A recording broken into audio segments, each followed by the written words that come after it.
Halo semuanya, Assalamualaikum warahmatullahi wabarakatuh.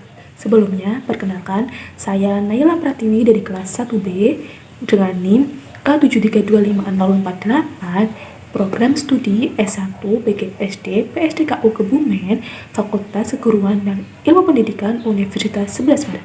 Pada kesempatan kali ini, saya akan membahas tentang Pancasila dalam kajian sejarah bangsa yang dimulai dari era prakemerdekaan, kemerdekaan, era Orde Lama, era Orde Baru hingga era Reformasi.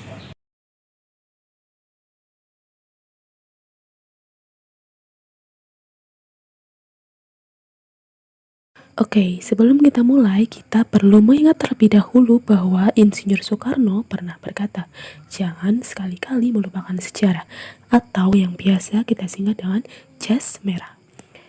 Nah, Pancasila itu bukan hanya sekedar dasar negara, tetapi juga merupakan pandangan hidup bangsa Indonesia. Di dalamnya terkandung nilai-nilai luhur yang menjadi pedoman dalam kehidupan berbangsa dan bernegara. Namun, perjalanan Pancasila sebagai dasar negara tidaklah mudah. Ada proses panjang yang harus dilalui, penuh perjuangan, perdebatan, hingga akhirnya lahir sebagai dasar negara yang kokoh seperti sekarang.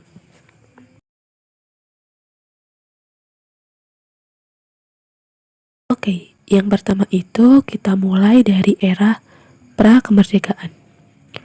Sebelum Indonesia merdeka, bangsa kita sudah memiliki nilai-nilai yang menjadi cikal bakal adanya Pancasila. Nilai-nilai itu tumbuh dari kebudayaan bangsa, adat istiadat, dan kepercayaan masyarakat Nusantara sejak zaman dahulu. Contohnya, di berbagai daerah di Indonesia sudah dikenal nilai gotong royong, musyawarah, toleransi antar umat beragama, dan keadilan sosial. Nilai-nilai ini sudah hidup di tengah masyarakat bahkan sebelum istilah Pancasila lahir. Bangsa Indonesia juga sudah mengenal sistem kepemimpinan yang adil, menghormati sesama manusia, dan memiliki kepercayaan kepada Tuhan Yang Maha Esa.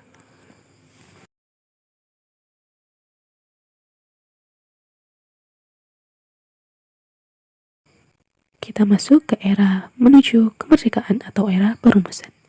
Masuk ke masa penjajahan Jepang, tepatnya tahun 1945, semangat untuk kemerdekaan bangsa Indonesia semakin kuat. Jepang membentuk BPUPKI atau Badan Penyelidik Usaha-Usaha Persiapan Kemerdekaan Indonesia, dan disinilah awal mula Pancasila dirumuskan. Pada tanggal 29 Mei 1945, Mr. Muhammad Yamin menyampaikan gagasan tentang dasar negara Indonesia. Ia mengemukakan 5 asas, yaitu pari kebangsaan, pari kemanusiaan, pari ketuhanan, pari kerakyatan, dan kesejahteraan rakyat. Kemudian, pada tanggal 31 Mei disusul oleh Profesor Dr. Supomo juga mengemukakan pendapatnya. Ia berbicara tentang dasar negara yang bersifat integralistik, yaitu negara yang mempersatukan seluruh golongan. Lalu, pada tanggal 1 Juni 1945, Insinyur Soekarno juga menyampaikan pidatonya yang terkenal dengan lahirnya Pancasila. Ia menyebut 5 dasar, yaitu kebangsaan Indonesia, internasionalisme atau pari kemanusiaan, mufakat atau demokrasi, kesejahteraan sosial, ketuhanan yang berkebudayaan. Nah, pada pidato inilah pertama kali disebut dengan istilah Pancasila.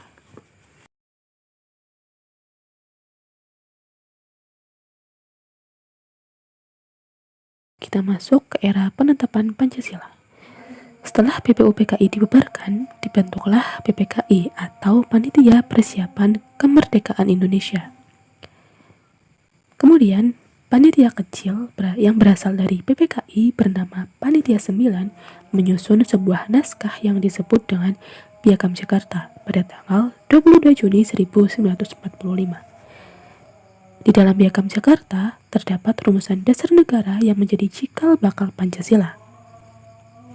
Namun, karena mempertimbangkan persatuan bangsa dan toleransi antar umat beragama, sila pertama dalam Piagam Jakarta yang berbunyi ketuhanan dengan kewajiban menjalankan syariat Islam bagi pemeluk-pemeluknya diganti dengan menjadi ketuhanan yang Maha Esa. Akhirnya, pada tanggal 18 Agustus, sehari setelah proklamasi kemerdekaan, PPKI secara resmi menetapkan Pancasila sebagai dasar negara Indonesia yang sah dan final.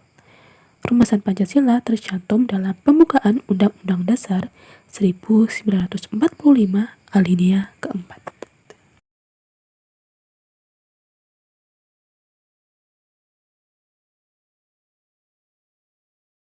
Kita masuk ke era Orde Lama. Pada masa Orde Lama, di bawah kepemimpinan Soekarno, Pancasila dijadikan sebagai ideologi dan juga pandangan hidup bangsa. Namun, saat itu terjadi banyak dinamika politik, terutama dengan munculnya ideologi lain seperti liberalisme, kapitalisme, dan komunisme. Pada tahun 1959, Soekarno mengeluarkan Dekret Presiden 5 Juli 1959 yang isinya membubarkan konstituante dan kembali kepada UUD 1945. Dalam dekret tersebut, Pancasila kembali ditegaskan sebagai dasar negara. Namun, menjelang akhir masa Orde Lama, Pancasila mulai terpinggirkan karena munculnya pengaruh ideologi komunisme yang ingin menggantikan Pancasila. Hal ini memuncak dengan peristiwa gerakan 30 September PKI 1965.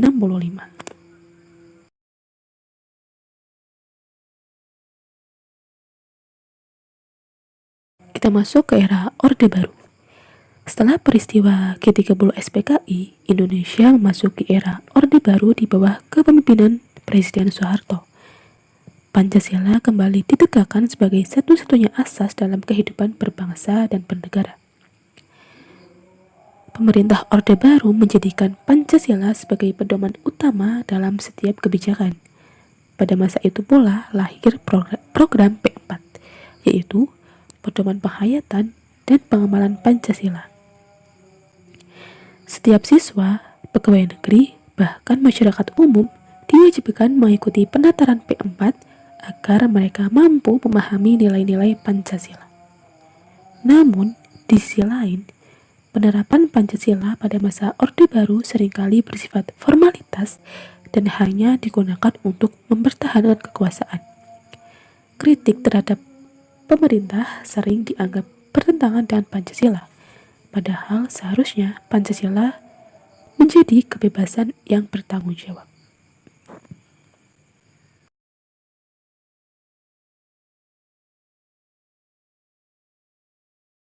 Setelah jatuhnya Presiden Soeharto pada tahun 1998,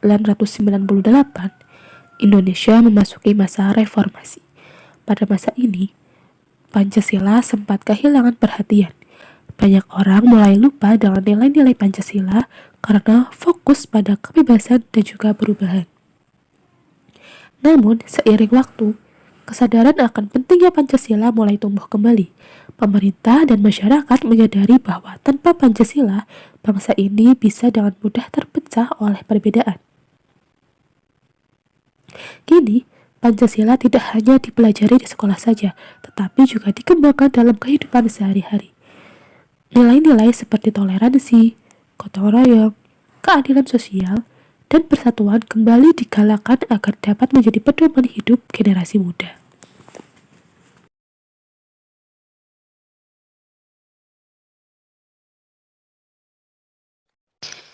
Dari era prakemerdekaan hingga era reformasi, Pancasila telah menjadi jiwa dan dasar dari berdirinya bangsa Indonesia.